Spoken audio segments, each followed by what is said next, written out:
12वीं कक्षा की हिंदी की पाठ्य पुस्तक आरोह से ये पाठ आप सबके सामने पेश है।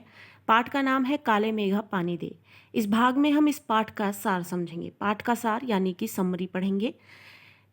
पाठ की समरी से आपको इस पाठ में जो विषय लिया गया है, लेखक के द्वारा प्रस्तुत किया गया है, वो विषय जो है संक्षिप्त रूप में और छोटे रूप में जानने को मिलता है, जिससे पाठ समझना और भी आसान हो जाता है। लेकिन इस पाठ की समरी से पहले ही इस पाठ को उसकी पंक्ति दर पंक्ति उसको समझ लिया गया है। चैनल पर पहले से इसकी ये वीडियो मौजूद है। डिस्क्रिप्शन में आपको ज़रूर इसका एक लिंक मिल जाएगा, जिसके ज़रिए आप पाठ को उसको पंक्ति दर पंक्ति पढ़कर समझ सकते हैं। और समरी से ज़्यादा पाठ को उसकी हर एक पंक्ति से पढ़कर समझना बहुत ज़रूरी है, जिससे कि पाठ से संबंधित किसी भी प्रकार का प्रश्न आपसे अगर परीक्षाओं में पूछा जाए तो वो बेहतरीन तरीके से उत्तर दे पाने में आप अपने आप को सक्षम पा सकें। और क्योंकि पाठ जब आपको समझ में आ जाता है, पंक्ति दर पंक्ति आप पढ़ लेते हैं, समझ लेते हैं, तो आपको किसी भी उत्तर को रटने की ज़रूरत नहीं पड़ती है। इसी के लिए पाठ का सार अब यहाँ पर आपके सामने पेश किया जा रहा है कि आप एक बार पाठ में क्या विषय दिया गया है वो समझ लें और फिर उस पाठ को फिर पंक्ति दर पंक्ति पढ़ेंगे और समझेंगे, तो वो आपको बहुत ही बेहतरीन तरीके से समझ में आ जाएगा। और फिर आपको किसी भी प्रकार के प्रश्नों के उत्तरों को याद करने की या रटने की ज़रूरत नहीं पड़ेगी। तो शुरू करते हैं यहाँ पर पाठ को और उसके सार को समझने की कोशिश करते हैं। पाठ का नाम है काले मेघा पानी दे। काले मेघा पानी दे संस्मरण में लोक प्रचलित जो हमारे समाज में बहुत प्रचलित हों, वो विश्वास और विज्ञान के द्वंद्व का चित्रण किया गया है। लोग जब अपने किसी विचार को अधिक विश्वास के साथ पाल पोस लेते हैं, अंधविश्वास का रूप दे देते हैं, उसी की चर्चा इस पाठ में की गई है। और किस तरीके से विज्ञान अपने तर्कों से उसको खारिज करना चाहता है वो भी पेश किया है। तो द्वंद्व क्या होता है? दो विचारों के बीच में जो उलझनें होती हैं, तो वो द्वंद्व यहाँ पर पेश किया गया है। अब काले मेघा पानी दे जो है ऐसा ही पाठ है, एक ऐसा ही विचार सामने लेकर आता है जहाँ पर समाज जो है हमारा एक अंधविश्वास किसी भी विचार को लेकर बांध लेता है और विज्ञान जो है अपने तर्कों से उसको काटने की कोशिश करता है। अब इन्हीं दोनों विचारों के बीच जो विषय उलझा रह जाता है, वही द्वंद्व यहाँ पर पाठ में पेश करते हुए लेखक दिखाएंगे। विज्ञान का अपना ही एक तर्क होता है और विश्वास का अपना है होता है। इनकी सार्थकता जो है उसके विषय में शिक्षित वर्ग असमंजस में है।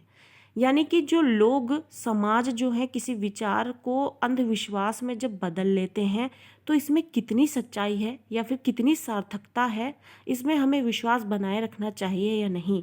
तो जो ये शिक्षित वर्ग है जिसके पास तर्क है उससे संबंधित कि ऐसा नहीं होना चाहिए या फिर ये ऐसा है, ये गलत है या सही है, जिस भी तरीके से उसके विचार उस विषय को लेकर हैं, तो जो शिक्षित वर्ग है उसके पास उस विषय से संबंधित थोड़ी ज़्यादा जानकारी होती है, जिसकी वजह से वो असमंजस में आ जाता है कि क्या ये सच में अंधविश्वास है या सच में ये सच्चाई है, क्या इसको अपनाना चाहिए, क्या नहीं अपनाना चाहिए, आखिर है क्या। तो ये सारे जो असमंजस हैं, द्वंद्व है, यही सब पाठ में दिखाया जाएगा। लेखक ने इसी दुविधा को यानी परेशानी को लेकर दुविधा को लेकर पानी के संदर्भ में यहाँ लिखा है। आषाढ़ आषाढ़ जहाँ पर आप जो बरसात का महीना शुरू हो जाता है, बरसात होनी शुरू हो जाती है, आषाढ़ का पहला पखवाड़ा यानी पक्ष बीत चुका है। यानी आषाढ़ महीने का एक पक्ष जो है वो बीत चुका है, उस समय की बात हो रही है यहाँ पर। ऐसे में खेती व अन्य कार्यों के लिए पानी ना हो तो जीवन चुनौतियों का घर बन जाता है। आषाढ़ का महीना ये महीना है जहाँ पर बहुत ही गर्मी के बाद बरसात का मौसम शुरू हो जाता है और लोग एक दो बारिश की उम्मीद लगाना शुरू कर देते हैं। वहीं अगर हम खेत खलिहान वालों की बात करें तो उनकी उम्मीद और भी ज़्यादा हो जाती है, क्योंकि उन्हें अपनी जीवनचर्या के साथ साथ अपने खेतों के पोषण के लिए भी पानी की, और वो भी बरसात के पानी की बहुत ज़रूरत होती है। तो ऐसे में खेती और जो अन्य दूसरे कार्य हैं उसमें पानी ना हो तो जीवन में जो है चुनौतियाँ और मुश्किलें जो हैं वो बढ़ती हुई नजर आने लग जाती हैं। यदि विज्ञान इन चुनौतियों का निराकरण नहीं कर पाता तो भारतीय समाज किसी न किसी जुगाड़ में लग जाता है। यानी अगर साइंटिफिकली अगर उसका कोई इलाज नहीं पेश हो जाता है समाज में, तो जो हमारा ये भारतीय समाज है वो कोई ना कोई ऐसा जुगाड़ बना लेता है। जुगाड़ जुगाड़ जरूरी नहीं कि वो अपने अंधविश्वास का ही जुगाड़ हो, जहाँ वो ईश्वर से कामना करता है, प्रार्थना करता है कि उसकी ये परेशानी वो हर ले और कुछ उसका उत्तर दे या फिर कुछ उनके लिए अच्छा करे, बजाय कि वो अन्य और भी ऐसे जुगाड़ हैं जो उनसे बन पड़ते हैं वो करना शुरू कर देते हैं, अगर विज्ञान की तरफ से किसी भी प्रकार का उनके पास हल नहीं दिखता है तो। फिर जो ये भारतीय समाज है वो किसी न किसी जुगाड़ में लग जाता है, प्रपंच रचता है, मतलब उससे संबंधित, उस समस्या से संबंधित तरह तरह की कहानियाँ और किस्से जुड़ जाते हैं और धीरे धीरे धीरे करते करते उससे जुड़ा एक अंधविश्वास तैयार हो जाता है और हर कीमत पर जीवित रहने के लिए अशिक्षा तथा बेबसी के भीतर से उपाय और उस समस्या से निजात की खोज करने लगता है। मूल जो है वो यही है, मेन बात यही है कि भारतीय समाज समस्या में बंधकर रहना नहीं चाहता है, उस समस्या से निजात पाना चाहता है। अगर उसके लिए वैज्ञानिक खोज के जरिए कोई जरिया मिल जाता है उससे बचने का, उन समस्याओं से, तब तो ठीक है। अगर नहीं मिलता है तो वो हर एक जुगाड़, चाहे उसे अंधविश्वास में ही घुसना पड़े, वो करने को तैयार हो जाता है, लेकिन वो उस समस्या से निजात करने की खोज करने लगता है। लेखक बताता है कि जब वर्षा की प्रतीक्षा करते करते लोगों की हालत खराब हो जाती है, तब गांवों में नंग धड़ंग किशोर जो हैं वो शोर करते हुए कीचड़ में लौटते हुए गलियों में घूमते हैं। यह 10 से 12 साल के जो आयु के होते हैं वो सिर्फ जांघिया या फिर लंगोटी पहनकर गंगा मैया की जय बोलकर गलियों में चल पड़ते हैं। जयकारा सुनते ही स्त्रियां और जो लड़कियां हैं वो अपने छज्जे से झांकने लगती हैं। छज्जा यानी रेलिंग, वो अपने रेलिंग्स पे आ जाती हैं और झांकने लग जाती हैं कि ऐसा क्या हो रहा है। इस मंडली को इंद्रसेना या मेढक मंडली कहते हैं। मेढक जो कि बरसात के महीने में निकलकर सामने आते हैं और इंद्र देवता जो कि बरसात से जुड़े हुए देवता हैं, इसलिए इनको, इस मंडली को, क्योंकि अब यहाँ पर अंधविश्वास की बात शुरू हो चुकी है, क्योंकि प्रकृति ने बारिश नहीं की है, अब यहाँ पर अंधविश्वास लोगों ने बनाना शुरू कर दिया है, जिसकी वजह से 10 से 12 साल के एक मंडली है जिसमें 10 से 12 साल के बच्चे हैं, जांघिया और लंगोटी में घूमते हैं। अब वो क्या करतब दिखाते हैं वो आगे हमें पाठ में समझने को, देखने को मिलेगा, जिससे वो अंधविश्वास का रूप धारण कर लेता है। और क्योंकि इंद्र देवता जो हैं वो बारिश के लिए प्रार्थना किए जाते हैं और बारिश के ही महीने में मेढक जो हैं वो दिखते हैं बारिश की वजह से, इसलिए इस मंडली को जो है इंद्रसेना या मेढक की मंडली कहा जाता है। अब ये सेना जो है, ये जो बालकों की जो सेना निकलती है, 10 से 12 साल के जो बच्चे हैं जिनकी एक मंडली तैयार है, जो अंधविश्वास से जुड़ चुके हैं और बरसात के लिए किस तरीके से अंधविश्वास को साथ लेकर चलते हैं और बरसात होने की कामना करते हैं। ये मंडली पुकार लगाती है कि काले मेघा पानी दे, पानी दे, गुड़धानी दे, गगरी फूटी बैल प्यासा, काले मेघा पानी दे। जब ये मंडली किसी घर के सामने रुककर पानी की पुकार लगाती थी तो घरों में सहेज कर रखे पानी से इन बच्चों को सर से पैर तक तर कर दिया जाता था। कहने का अर्थ है, एक ये जो समय है वो ऐसा चल रहा है कि आषाढ़ का महीना है, बरसात की उम्मीद लोगों ने लगाई है लेकिन बरसात नहीं हुई। इस तरीके से लोगों ने जो भी थोड़ा बहुत अपनी प्यास बुझाने के लिए या अपने जीवन से जुड़ी कुछ जरूरी कार्यों के लिए, बेसिक ज़रूरतों के लिए जो पानी इकट्ठा करके रखा हुआ है, सहेज के रखा हुआ है कि वो बुरे समय में काम आए, वहीं पर ये अंधविश्वास अपने इतने बड़े स्तर पर आ जाता है कि जब ये मंडली किसी भी घर के सामने आके रुकती है तो वहाँ उस घर की जो औरतें हैं वो जमा किया हुआ पानी जो है उनके ऊपर गिरा देती हैं। और ऐसा मानना है कि उनके द्वारा पानी मांगने पर या उनके द्वार पर आकर मंडली द्वारा पानी मांगने पर हमें पानी जरूर देना चाहिए, जिससे ईश्वर की कृपा बनेगी और शायद बरसात होगी। तो इस तरीके से जब वो मंडली किसी के घर के सामने रुक जाती तो वो बच्चों को सर से पैर तक तर कर दिया करते थे। यह भीगे बदन मिट्टी में लोट लगाते, यानी उसमें लोटते, लेटते और कीचड़ को लपेट लेते अपने पूरे बदन में, फिर कीचड़ में लथपथ हो जाते। ये वो समय होता था जब हर जगह लोग गर्मी में भुनकर त्राही त्राही करने लगते थे, यानी तड़पते थे। कुएं सूखने लगते थे, नलों में बहुत कम पानी आता था, खेतों की मिट्टी में पपड़ी पड़कर जमीन फटने लगती थी, लू के कारण व्यक्ति बेहोश होने लगते थे, पशु पानी की कमी से मरने लगते थे। लेकिन बारिश का कहीं नामो निशान नहीं होता था। जब पूजा पाठ आदि विफल हो जाती थी, विफल यानी असफल हो जाए, तो इंद्र सेना जो है वो अंतिम उपाय के तौर पर निकलती थी। अब यहाँ पर इंद्र सेना के आने की वजह बताई जा रही है। इंद्र सेना कब निकलती है? जब सभी तरीके के उपाय लगा लिए जाते हैं और ईश्वर से प्रार्थना कर ली जाती है, और वो भी जब असफल हो जाती है तो इंद्र सेना जो है अंतिम उपाय के रूप में अपनी मंडली को लेकर बाहर निकलती है और इंद्र देवता से पानी की मांग करती थी। लेखक को ये समझ में नहीं आता था कि पानी की कमी के बावजूद लोग घरों में कठिनाई से इकट्ठा किया पानी इनके ऊपर क्यों फेंकते थे। इस प्रकार के अंधविश्वासों से देश को बहुत नुकसान होता है। अगर ये सेना इंद्र की है तो वह खुद अपने लिए पानी क्यों नहीं मांग लेती है? ऐसे पाखंडों के कारण हम अंग्रेजों से पिछड़ गए तथा उनके गुलाम बन गए। लेखक स्वयं मेढक मंडली वालों की उम्र का ही था। वह आर्य समाजी था तथा कुमार सुधार सभा का उपमंत्री भी था। उसमें समाज को सुधारने का जोश बहुत ज़्यादा था। उसे सबसे ज़्यादा मुश्किल अपनी जीजी से थी, जो उम्र में उसकी माँ से बड़ी थी। वे सभी रीति रिवाजों, तीज त्योहारों, पूजा अनुष्ठानों को लेकर लेखक के हाथों पूरा कराती थी। जिन अंधविश्वासों को लेखक के हाथों वो पूरा करवाती थी, वो अंधविश्वासों को लेखक समाप्त करना चाहता था।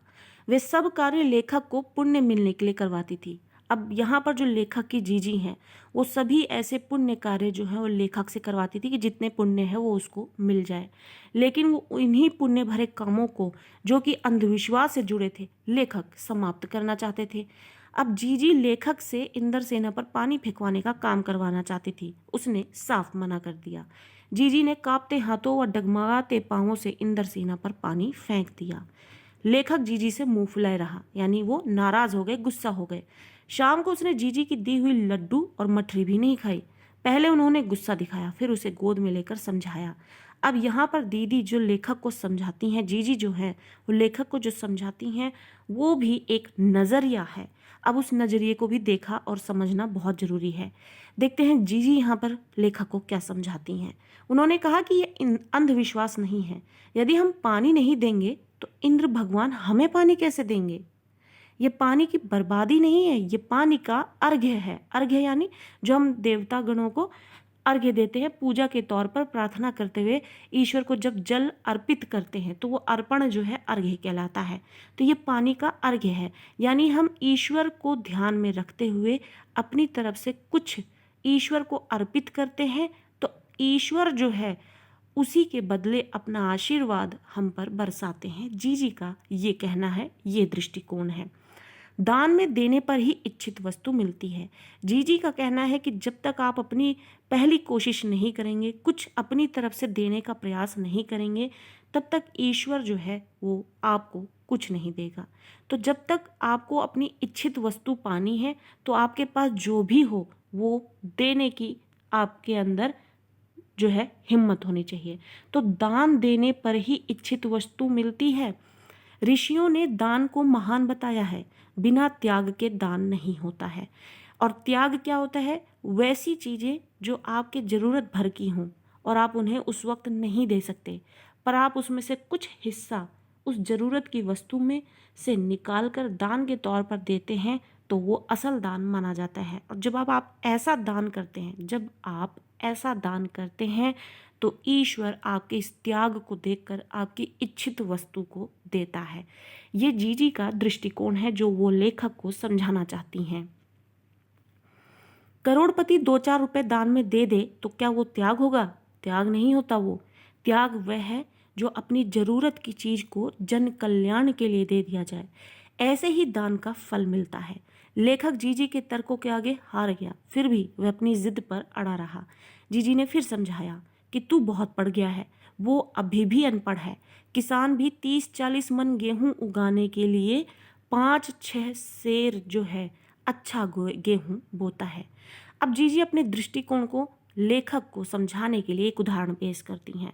वो ये कहती हैं कि जब खेती की जाती है तो वो जो फसलें लहलहाती हैं तो वो भी ऐसे ही नहीं लहलहाती हैं।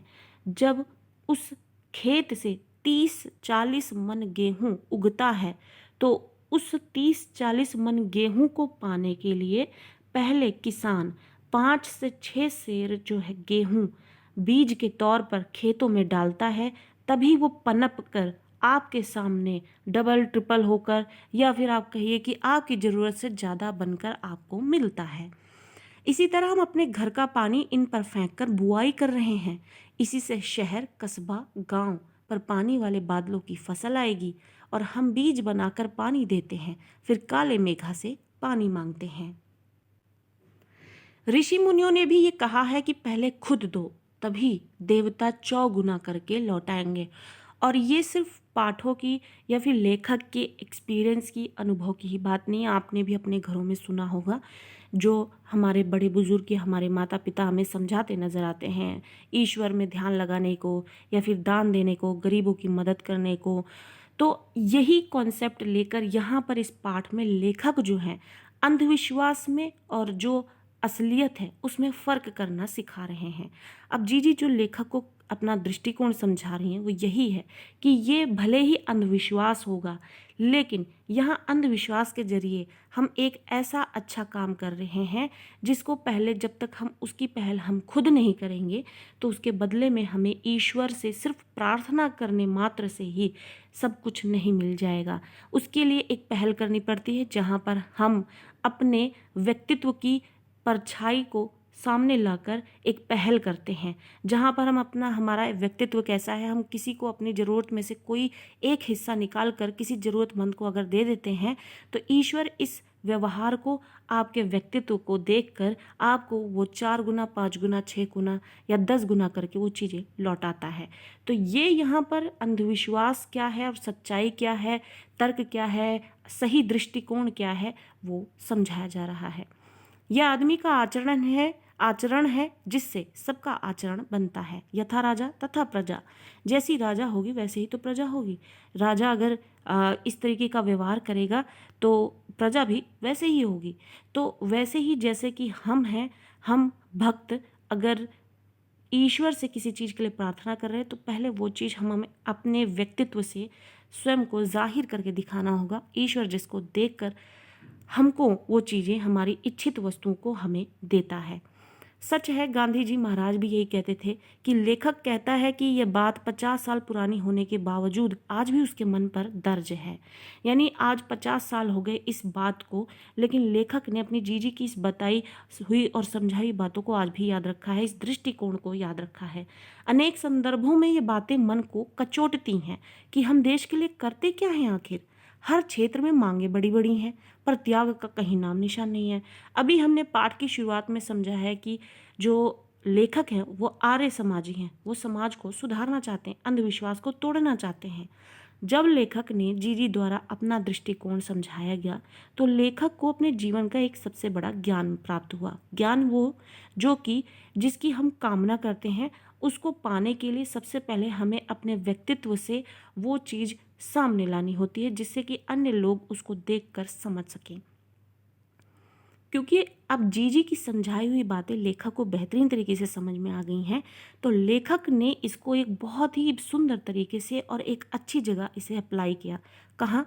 क्योंकि लेखक एक समाज सुधारक है, तो समाज सुधारक होने के नाते लेखक को अब एक बहुत बड़ी बात समझ में ये आती है कि हम बड़ी बड़ी रैलियाँ निकालते हैं, नारे लगाते हैं कि हमें सरकार हमारे लिए ऐसा करे वैसा करे जिससे हमारा समाज सुधर सके, हम विकास कर सकें। तो हम क्या कर रहे हैं जिसकी वजह से सरकार देखकर वो कोशिशें और बढ़ाए। तो इसके लिए अगर हम सरकार से या समाज से किसी प्रकार की कामना करते हैं कि वो विकास की ओर अग्रसर हो सके तो सबसे पहले हमें खुद में वो चीज़ें निकालनी चाहिए, अपने व्यक्तित्व में दिखानी चाहिए या ऐसी कोशिशें करनी चाहिए, ऐसे काम करने चाहिए जिससे कि समाज देख सके और आपको ही देख कर वो उसे फॉलो कर सके। तो आप दूसरों से ये यहाँ पर अगर हम एक लाइन में बात करें कि जहाँ हमें बड़ी बड़ी कोटेशन देखने को मिलती हैं कि हमें दूसरों से एक्सपेक्ट ना करके हमें अपने लिए स्वयं के लिए काम करना चाहिए। तो अगर हम बड़े बड़े रैलियाँ निकालते हैं, नारे लगाते हैं, तो बजाय कि ये करने के पहले हम जो चाहते हैं उसको समाज को रिफ्लेक्ट करें, उसका प्रतिबिंब एक प्रस्तुत करें, जिसे कि समाज देखे, सरकार देखे, और वही चीज़ें फिर बाद में बढ़कर आपको मिलती हैं। तो लेखक जो है जब ये बात बड़ी अच्छी तरीके से समझ जाता है तो वो यही कहते हैं या फिर सोचते हैं अनेक संदर्भों में कि बातें मन को कचोटती तो हैं, लेकिन अगर मैं यही बात सही जगह अप्लाई कर दूं तो हम ये सोचते हैं एक समाज सुधारक होने के नाते कि आखिर हम देश के लिए कर ही क्या रहे हैं। हर क्षेत्र में मांगे बड़ी बड़ी हैं, पर त्याग का कहीं नामो निशान नहीं है। आज स्वार्थ एकमात्र लक्ष्य रह गया। हर व्यक्ति सेल्फिश है। स्वार्थ यानी सेल्फिश होना।